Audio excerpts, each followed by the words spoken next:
కాడ ఒక ఆడపిల్లకు కష్టం వచ్చిందట. అలా నాన్న చచ్చిపోతే తాడి చెట్లు ఎక్కి కళ్ళు గీసి కుటుంబాన్ని సాగుతుందట. ఆ కష్టం ఏందో తెలుసుకుందాం పని. ఇగో ఈ బుజ్జి పేరు మధువర్ష. తన తోటోళ్ళంతా ఈపు మీద పుస్తకాలు మోసుకొని బడికి పోతుంటే ఈ బుజ్జి మాత్రం ముస్తది కట్టుకొని చేతుల కళ్ళు లొట్టు పట్టుకొని తాటి చెట్లు ఎక్కబోతున్నది.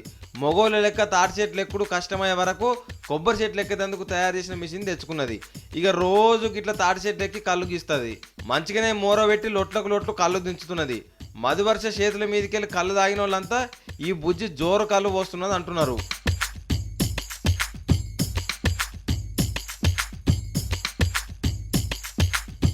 చెప్పలేదు కదా, ఈ బుజ్జిది కరీంనగర్ జిల్లా దుబ్బపల్లె. మరి ఈ బుడ్డపిల్ల గింతగానం ఎందుకు తాళ్ళెక్కుతున్నదో ఎరికేనా?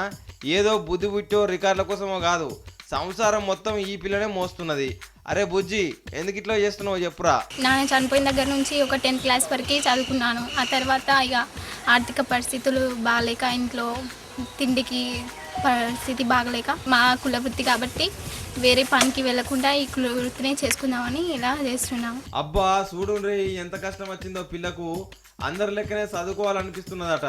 కానీ అమ్మకు పానం మంచిగా లేదు, తమ్ముడేమో చిన్నోడయ్యే వరకు ఇట్లా ఇంటికి పెద్ద దిక్కై సంసారాన్ని మొత్తం గుంజుకొస్తున్నది. ఆమెకు గౌడ సంఘం తరపున మేము కూడా ఆమెకు ఫుల్ సహకరిస్తున్నాం. ప్రభుత్వం కూడా ఆమెకు సహకరించాలని కోరుతున్నాం. అవునే, తోచిన కాడికి సాయం చేయాలి. బుడ్డపిల్ల ఒక్కతే ఎంతగానో దల్లాడుతా చెప్పుండ్రి. కానీ ఎన్ని రోజులు ఇట్లా చేస్తుంది? ఆఫీసర్లో లీడర్లో జనంతా సాయం కావాలంటున్నారు ఊరోళ్ళంతా.